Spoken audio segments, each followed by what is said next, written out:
Science at Grove City College in Grove City, Pennsylvania. Paul, welcome back. Always good to see you. Let's talk about the commentary that you wrote and was published in a National Catholic Register. In it, you focused on the landmark case Planned Parenthood versus Casey, which in part removed the requirement of spousal notification prior to obtaining an abortion. You also mentioned the role that then Delaware Senator Joe Biden played in the case during that time. Let's talk about that and why you felt it was so important to discuss. Yeah, I've known about this for years, Tracy. So I've known about Joe Biden for years. I've followed Biden for years, going back to the 1980s, late 80s when I was in college. And I happened to read over 10 years ago now at this point, Senator Warren Rudman's memoirs. I'm probably the only person watching this right now who read Senator Rudman's memoirs.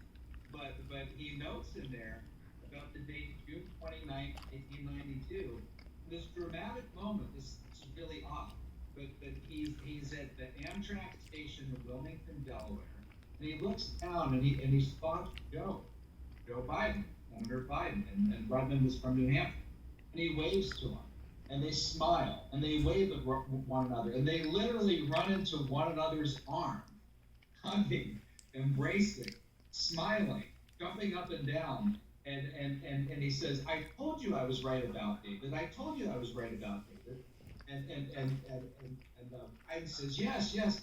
Who's this David that they're talking about, Tracy? It's David Souter, Justice David Souter, who was the crucial swing vote in the Planned Parenthood v. Casey decision in 1992, which preserved Roe v. Wade. And that was the one court case which might possibly have overturned Roe, or at least would have come closer than any other. Tracy, it was a 5-4 decision. It was written by Anthony Kennedy. By the way, these were all Reagan and Bush appointees. Anthony Kennedy, who wrote the so-called mystery clause in that decision, Sandra Day O'Connor, and Souter. And so Souter was a swing vote. It was a 5-4 vote. And so that changed it. And very, very important to note here, Biden's role in this. Biden was the head of the Senate Judiciary Committee. And they had shot down Robert Bork. They had given Clarence Thomas a really hard time. Well, Biden shepherded through the Souter nomination. George H.W. Bush had nominated Souter, and people weren't sure how Souter was going to vote, if he was pro-life, if he was pro-choice. And Rudman assured Biden privately, hey, he's okay. He's one of us. And Biden pushed him through the committee 14-3. Now, I say that now, a week after the Senate Judiciary Committee, not a single Democrat voted for Amy Coney Barrett in committee or on the floor. And in fact, Souter went to the floor of the Senate and was voted 90-9, overwhelmingly. And so that's why Biden and Rudman were so ecstatic, literally hugging and embracing that day, June 29th, 1992, because they had saved Roe versus Wade. And I want people to know about it. I want people to know about that encounter. Not many people do. Paul, we don't have a lot of time, but I do want to talk about the impact that case, the decision of that case, has had. Yeah, that was the case above all. I mean, if you had gotten, let's say an Amy Coney Barrett or somebody like that in that position instead of David Souter, it would have went 5-4 the other way.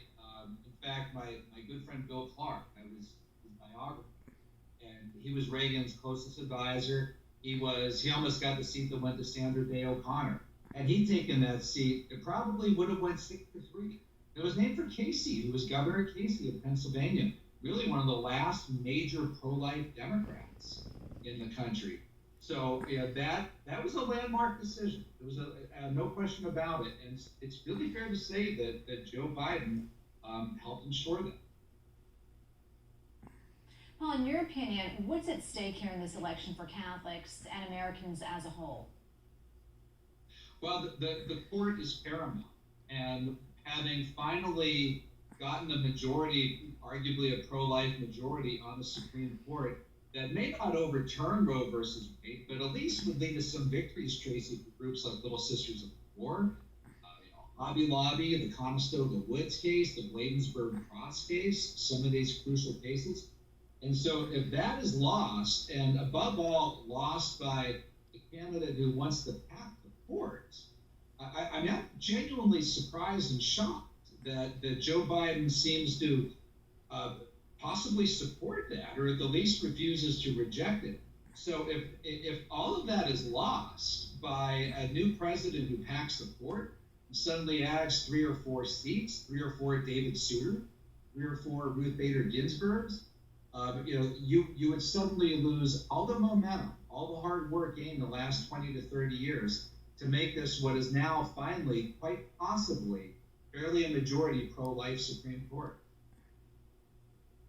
Well, Paul, thanks so much for your time. Got to leave it right there.